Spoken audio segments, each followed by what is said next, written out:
So, we've got Saren on the run. It won't be long now. Saren's good, but I'm better. Good? He's rotten. To the core. I could tell as soon as I met him. Why didn't you tell me this sooner? I would have if I thought it was important. I think I'd like to hear about it just the same. This was a while ago. A bunch of mercs were bragging about a job out near the edges of the terminus systems. They said it paid well and the boss was never around to ride them. They said he was looking for more men, too. So I checked it out. I didn't know Saren was openly recruiting mercs. It wasn't that open, and he only showed his face once. We'd been raiding ships in the area for months when we took out this massive cargo freighter. Our biggest haul yet. I was on board checking bodies for valuables, looking for some extra credits. That's when I saw him. What did Saren want with the ship? I don't know what he wanted. He was just moving through the ship, watching. A couple of the mercs called him by name, but he never spoke to them. Never spoke to anyone. I had a really bad feeling about him, so I got the hell out. Didn't even wait to get paid. Whose ship was it?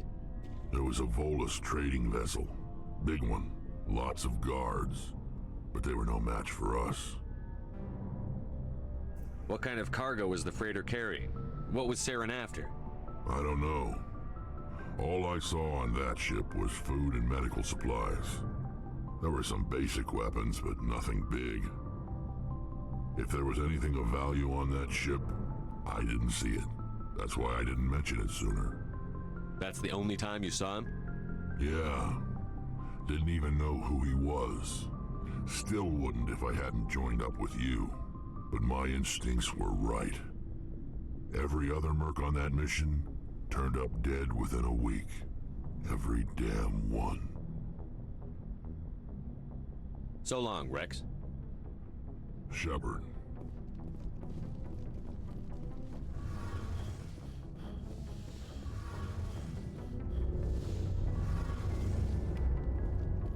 Something I can do for you, Commander. Carry on, Alex. Aye, aye, Commander. Oh, hello, Shepard. Are you okay? I don't know. Your ship is amazing, and your crew's been really great to me, especially your chief engineer. But I just sort of feel out of place. The Normandy runs so smooth it feels like we're not even moving, and the engines are so quiet. How do you sleep at night? The silence wakes you up?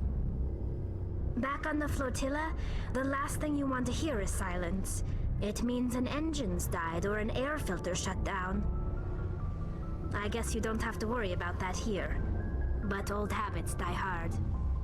But it's more than just the silence. This ship feels so empty. It's like half the crew is missing. Back home, I couldn't wait to go on my pilgrimage. I couldn't wait to get away from the crowds. Now that I'm out here, I kind of miss them. Sometimes we don't appreciate what we have until it's gone. That's true.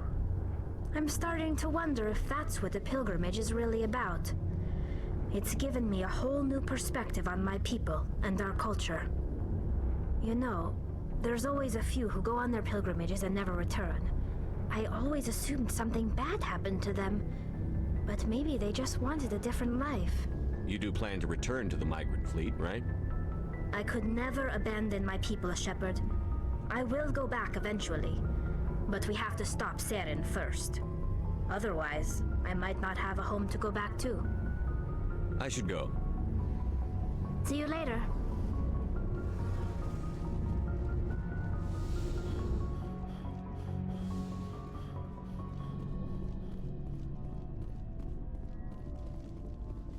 Commander, you have a minute to talk? I keep an open door policy. If you have any concerns, lay them on me. All right. I know things are different aboard the Normandy, but I'm concerned about the aliens, Vicarian and Rex. With all due respect, Commander, should they have full access to the ship? They may not serve the Alliance, Chief, but they're allies. At least as far as Saren goes. This is the most advanced ship in the Alliance Navy. I don't think we should give them free rein to poke around the vital systems. Engines, sensors, weapons. You don't trust the Alliance's allies? I'm not sure I'd call the Council races allies. We, humanity, I mean, have to learn to rely on ourselves. Standing up for ourselves doesn't mean standing alone. I don't think we should turn down allies. I just think we shouldn't bet everything on them staying allies. As noble as the Council members seem now, if their backs are against the wall, they'll abandon us. I don't see that as inevitable.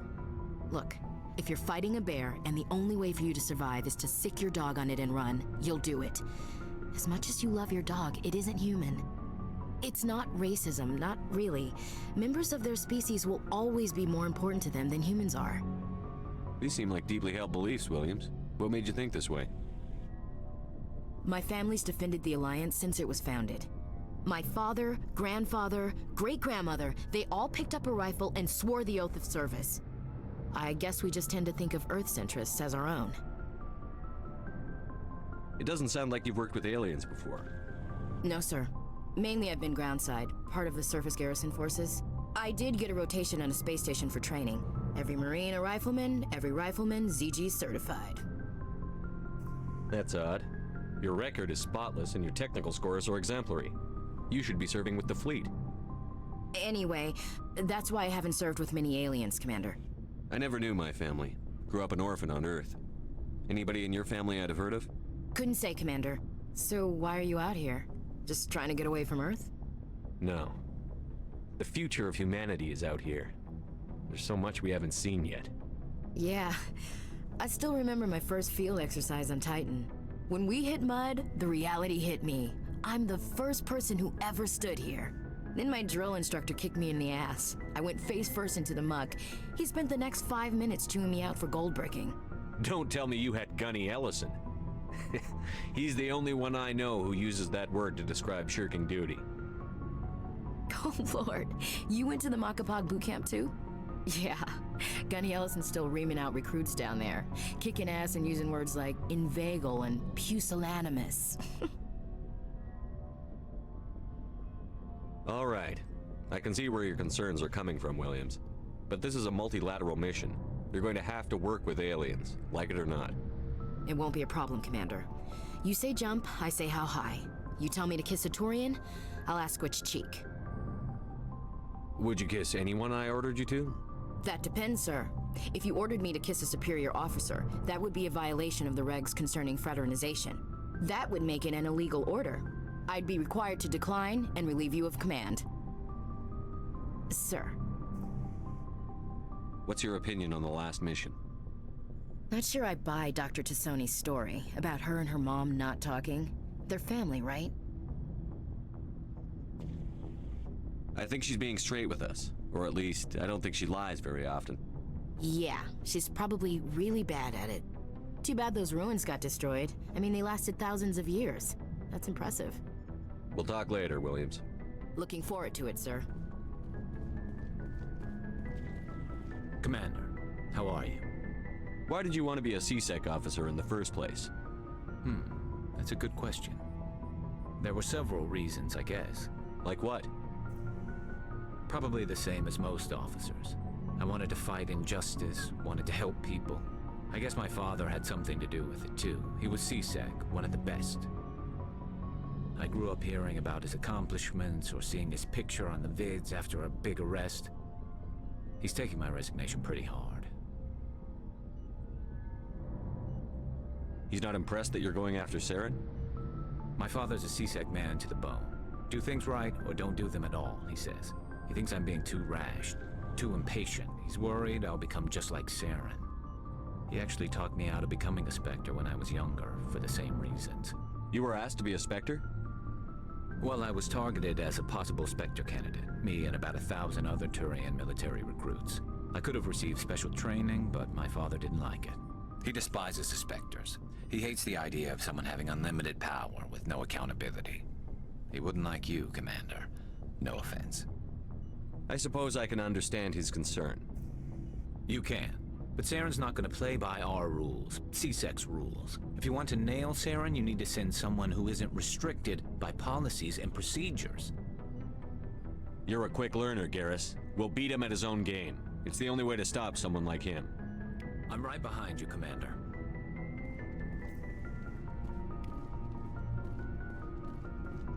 Looking for supplies? Let's see what you've You got. bet, Commander.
Anything you need, Commander?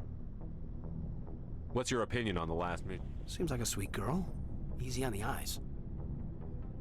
I mean, if you like the bookish sort. Any intentions there, Lieutenant? No, Commander. Just art appreciation. Just trying to get a sense of where the crew Is this an official evaluation, Commander? Or off the record? Alenko, when it's just you and me, you can consider it off the record. That's a generous attitude. Okay. I think there's something wrong with all this. This Saren is looking for records on some kind of galactic extinction, but we can't get backup from the Council? Sorry, Commander. There's writing on the wall here, but someone isn't reading it. The Council doesn't want to believe anything's wrong. I'd call it human nature, but... I hear you. It just seems like a group that's been around as long as the Council should see this coming. Sorry if I got too informal. Protocol wasn't a big focus back in Bot. Tell me about it. Biotic acclimation and temperance didn't last past the airlock. To the kids they hauled in, it was brain camp. Sorry, hauled in is unkind. We were encouraged to commit to an evaluation of our abilities so an understanding of biotics could be compiled. There are worse results of accidental exposure to element 0 in the womb. Beats the brain tumors some kids grew up with. Is there some question about how you were exposed? My mother was downwind of a transport crash. It was before there were human biotics, a little after the discovery of the Martian ruins. It only gets iffy around 63 when kinetics was running out of first-gen subjects. Until then, they'd relied on accidentals. A bunch of guys in suits show up at your door after school, and next thing you know, you're out on Jump Zero. You know of any intentional exposures for certain? No one knows. Doesn't mean they didn't happen. As big as the exposures were, it was hard to track down accidentals. It was different then. No one knew the potential, so there wasn't a lot of regulation. Anything kinetics did was gold. I'm not saying they intentionally detonated drives over our outposts, but in retrospect, they were damn quick on the scene. Jump Zero is Gagarin Station, right? What's it like? Yeah, that's the official name. Biggest and farthest facility we had for decades. Right on the termination shock, the outer edge of the solar system. It's where they did all the Goose Chase FTL research before we caught on to using mass effect fields. It was a sterile research platform when I was there. There were other kids in the same boat, right? At least you weren't alone out there. That's true. We did have a little circle that'd get together every night before lights out. We didn't have much to do, though. It was a research platform then, and kinetics kept Jump Zero off the extranet to prevent leaks.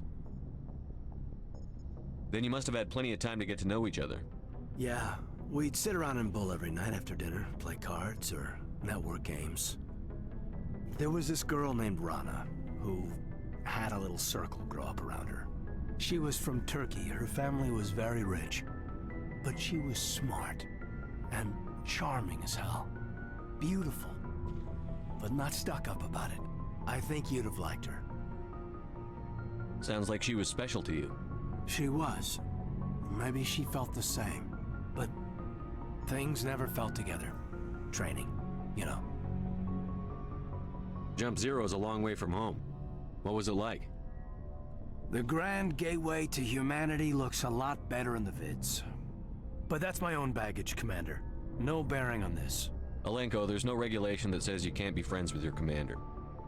I appreciate that, Commander. I just don't want you to think that I'm a whiner. Besides, I've got my past squared away.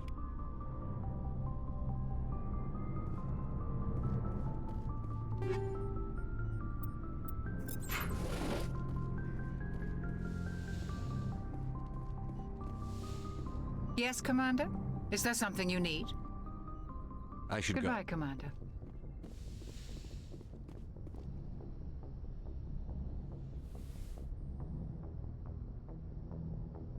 I never properly thanked you for saving me from the Geth, Commander.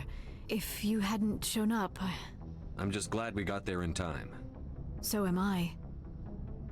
I know you took a chance bringing me aboard this ship. I have seen the way your crew looks at me. They do not trust me. But I am not like Benezia. I will do whatever I can to help you stop Saren. I promise. Don't worry, Liara. I trust you. I know you won't let me down. It means a lot to hear you say that, Commander. Thank you. Tell me about yourself, Liara. Me? I am afraid I am not very interesting, Commander. I spend most of my time on remote digs, unearthing mundane items buried in long-forgotten Prothean ruins. Sounds dangerous. And lonely. Sometimes I would run afoul of indigenous life forms or stumble across a small band of mercenaries or privateers, but I was always careful. Until the Geth followed me to Artemis Tau, I never found myself in any situation my biotics could not handle. As for the solitude, well, that is one aspect that most appealed to me. Sometimes I just need to get away from other people. You don't like other people? I suppose it comes from being a matriarch's daughter. People expected me to follow in Benezia's footsteps. They wanted me to become a leader of our people. Matriarchs guide their followers into the future. They seek the truth of what is yet to come. Maybe that's why I became so interested in the secrets of the past. It sounds so foolish when I say it out loud. It sounds like I became an archaeologist simply to spite Benezia. All children rebel against their parents. It's a natural part of growing up. Aha, you share the wisdom of the matriarch, Shepard. That is exactly what Benezia said when I told her of my decision. But there was more to it than that. I felt drawn to the past. The Protheans were these wondrous, mysterious figures. I wanted to know everything about them. That is why I find you so fascinating. You were marked by the beacon on Eden Prime. You were touched by working Prothean technology. Sounds like you want to dissect me in a lab somewhere. What? No, I did not mean to insinuate. I never meant to offend you, Shepard. I only meant that you would be an interesting specimen for an in-depth study. No, that's even worse. Calm down, Liara. I was only joking. Joking? Oh, by the goddess, how could I be so dense? You must think I am a complete and utter fool. Now you know why I prefer to spend my time in the field with data disks and computers. I always seem to say something embarrassing around other people. Please, just pretend this conversation never happened. I'd like to know more about the Asari. We were the first species to discover the Citadel. We were instrumental in forming the Council, and we always strive to be the voice of peaceful cooperation in galactic disputes. My people believe we are all part of a single galactic community. Each species contributes something to the greater whole. Although we seek to understand other species, it seems few of them seek to understand us. The galaxy is filled with rumors and misinformation about my people. Like what? Most of the inaccuracies are centered around our mating rituals. My species is monogendered. Male and female have no real meaning for us. We still require a partner to reproduce. This second parent, however, may be of any species and any gender. I don't understand. Your species can mate with anyone? Mating is not quite the proper term, not as you understand it. Physical contact may or may not be involved, but it is not an essential element of the union. The true connection is mental. Our physiology allows us to meld with other beings. We can touch the very depths of their minds. We explore the genetic memory of their species.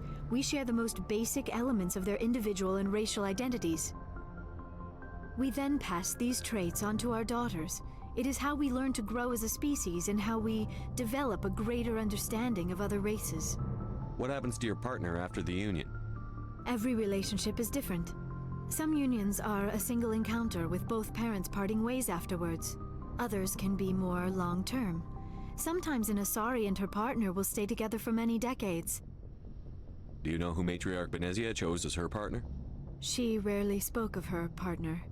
Though I know my father, if you want to use that term, was another Asari.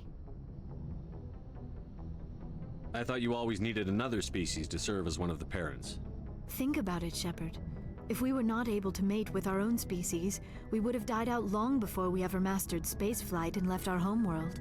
Union with our own kind is no longer common, not for the purposes of reproduction. Most Asari believe it weakens our species. Asari daughters inherit racial traits from the father species.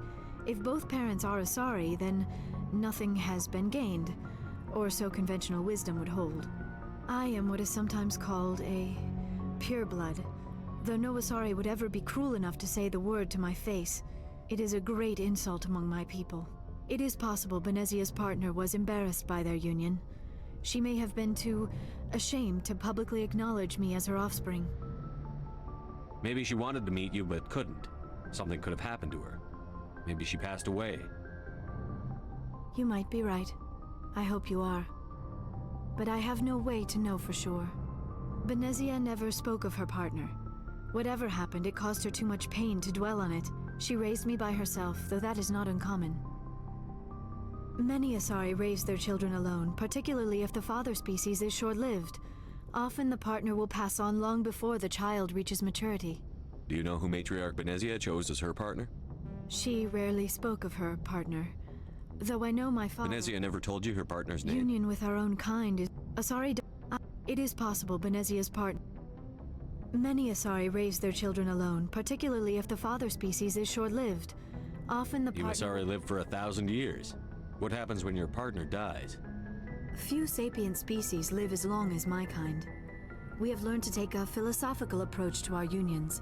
We do not focus on the inevitable loss of our partners. Instead, we enjoy the time we spend with them. And even after they're gone, a part of them lives on in us.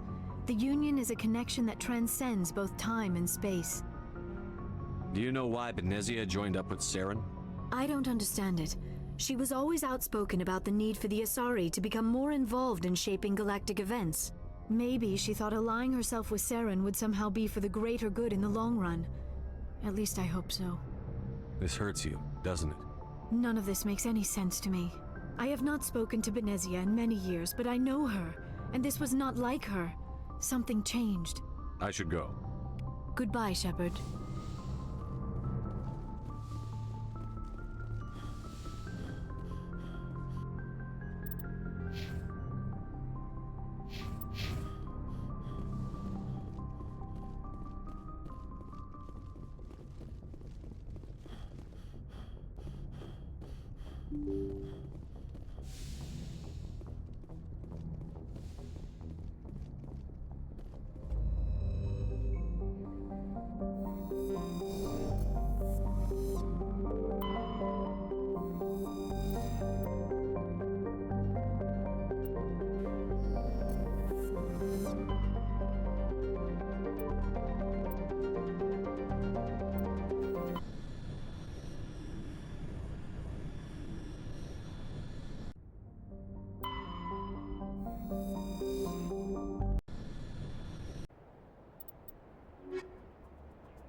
Enemy contact!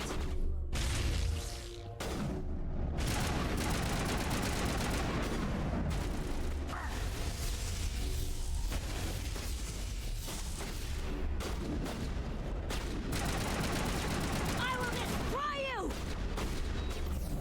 Target in sight.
Target not acquired.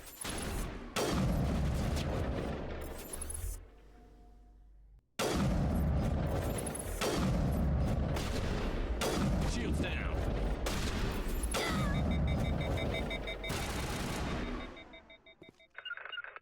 I can't see them.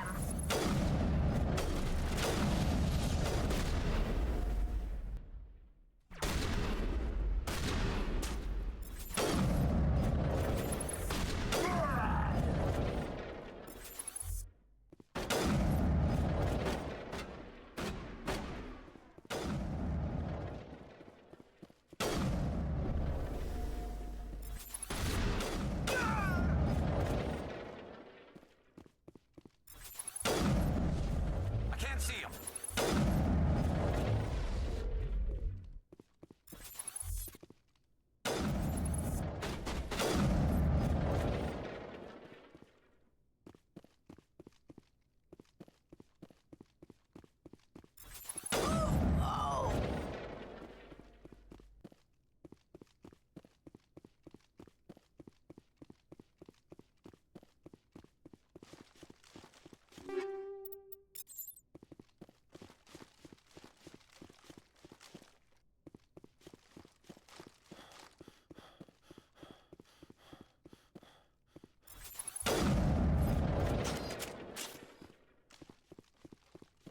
That's it. Bag 'em and tag 'em.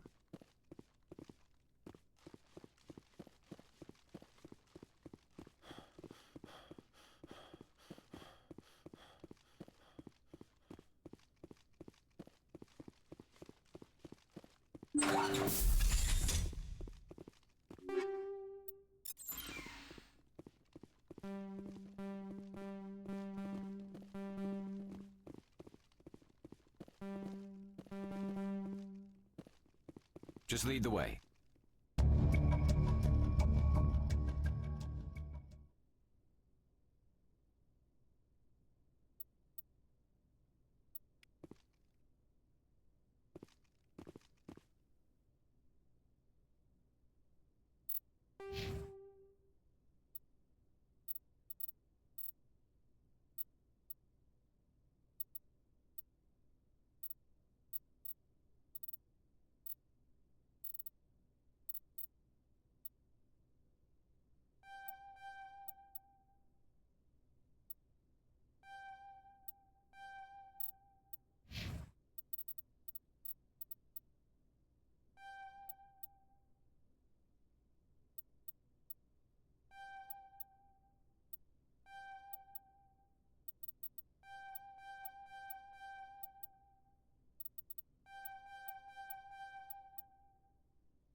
Just lead the way.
reveal 3 fusion torches propelling asteroid X-57. At its current rate of acceleration, the asteroid will collide with Terra Nova in approximately 4 hours. Analysis. Torches must be disabled to cease the acceleration. Hello. I heard your transmission. Can you hear me? You haven't found me yet, but I can't talk long. Shut down the fusion torches. I'm going to die. God, I hope you're hearing this.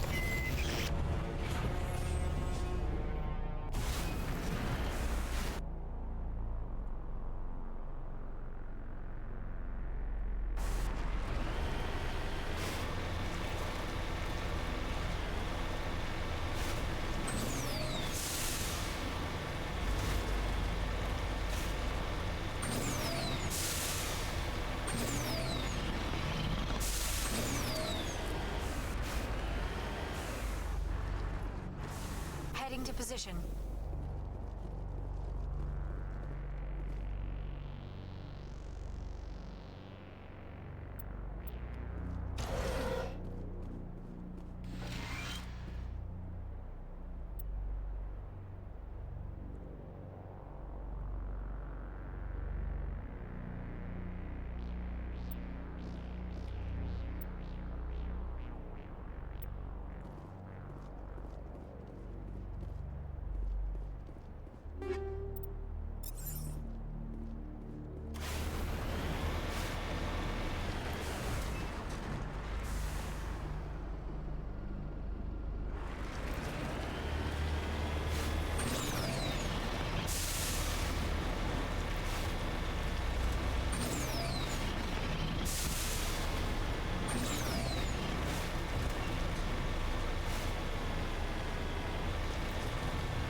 In the right direction.